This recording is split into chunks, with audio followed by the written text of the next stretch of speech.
Another thing we could talk for a little while is the WWE Night of Champions highlight reel extravaganza prediction show hour featuring, it's like going to be basically for 12 minutes. We will now talk about and give our predictions for the WWE Night of Champions pay-per-view. Yeah, give it to him, girl. So there's a couple of ways we guys can do this right now.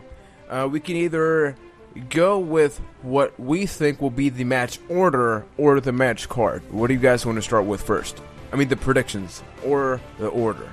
Let's just go down the card. Let's go down the card as we think that it will be.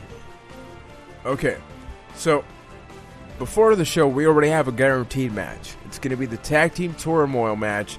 The winners get a WWE Tag Team title shot during the pay-per-view.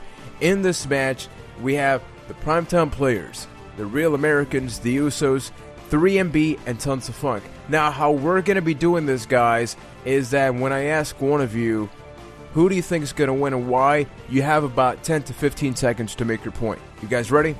Do it.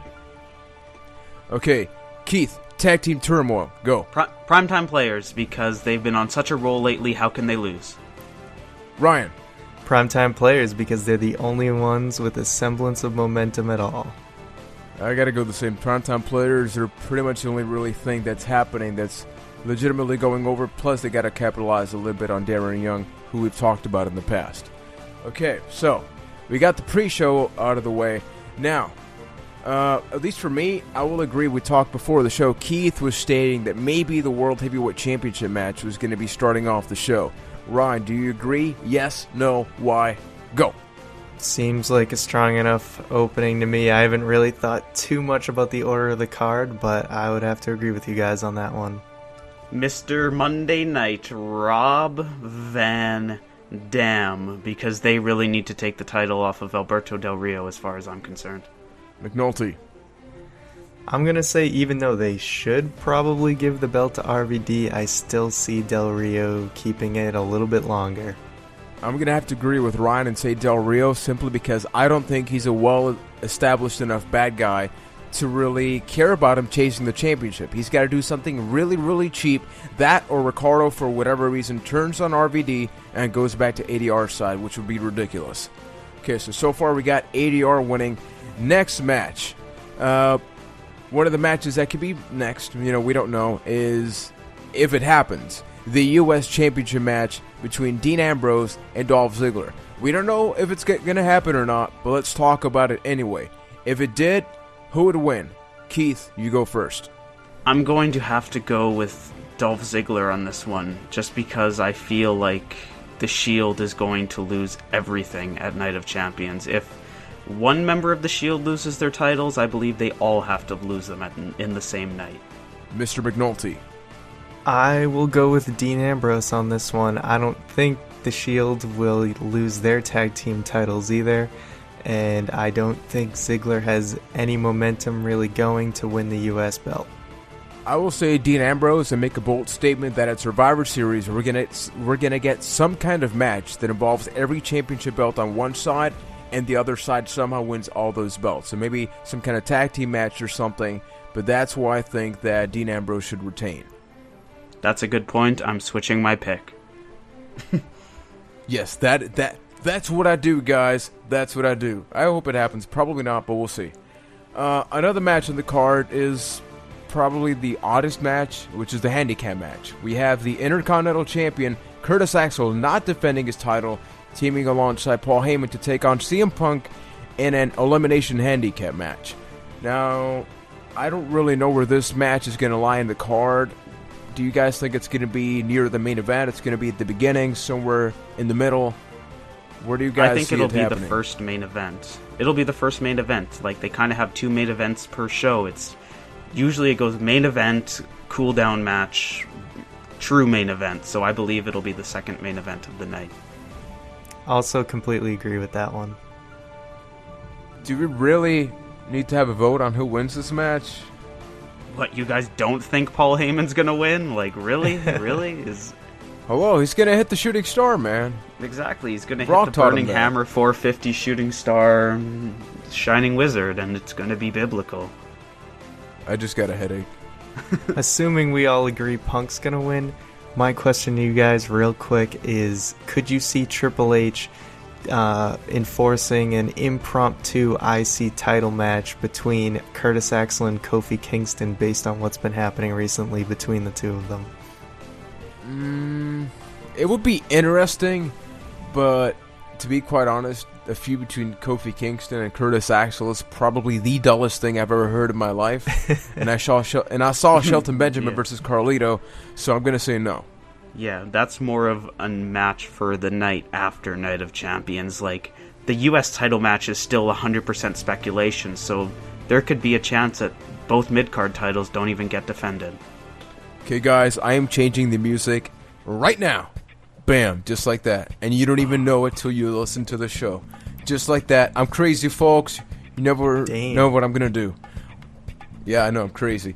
Okay, so next match, we have the Divas 4-way match for the Divas Championship. We got AJ taking on Natalya, Naomi, Brie Bella. Fatal 4-way match. Divas Championship. Does AJ retain? No, yes, maybe, perhaps, eventually. No, nobody knows. Keith. I'm going to have to go with AJ on this one. Whichever one ends up being the weak link, AJ will pin the weakest of the Total Divas members and then kind of go down to a triple threat to a one-on-one with whoever that may be in the near future. War Machine. I'm a little conflicted, to be honest. I could actually see Natalya possibly winning the belt. So you know what? I'm just going to go with a bold prediction and say that Natalya takes the belt. I'm actually not going to be able to decide. I'm going to go between AJ or Natalya simply because I see somehow her moving herself away from the Divas, from the Total Divas, somehow like fighting and going, just, you know what? I'm better than you. I'm leaving this whole Total Divas shindig. So if you guys think that AJ's going to lose, do you think AJ gets pinned in the match? No. I see Brie Bella getting pinned. I would also Not say whichever no. Funkadactyl? Nah, I see Brie getting the... unless we get Twin Magic and somehow Brie Bella ends up winning the match because of Nikki. And if that's the case, I'd be kind of pissed off, but... Nikki's hurt. That's about it. Okay. Oh, right. Well, I mean, you never know. I mean, they could still do something, but if not, yeah, either AJ or Natalya. Now, we are down to the main event, I believe. Is this correct, ladies and gentlemen? Randy Orton versus Daniel Bryan for the WWE Championship. This is probably a very interesting match to see what you guys think about. I'm curious, so I'm actually going to start off first with Ryan. I think there's been way too much momentum against Daniel Bryan, even though, you know, popular wisdom would tell you that because Bryan got the best of Orton last night on Raw, that he wouldn't win the title at the pay-per-view. I am actually still going to go with Daniel Bryan because I foresee them trading titles, you know, at the next few pay-per-views. Mr. Poshik.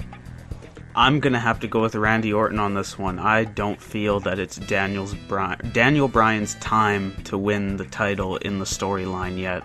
I think he's going to get screwed over by the system in the match. Randy Orton's going to retain dirty, and it's going to keep building and building and building till a bigger moment. I'm going to go with the Dick. Big Show is not on the card. I somehow see him costing Daniel Bryan the championship, whether it's by accident or on purpose. I don't think he's going to be joining the new regime. But once again, Big Show's nowhere to be found in the card. He's got to be somewhere in there. They've invested so much time in his crybaby type of face that I just don't see him not being involved at some point during the pay-per-view.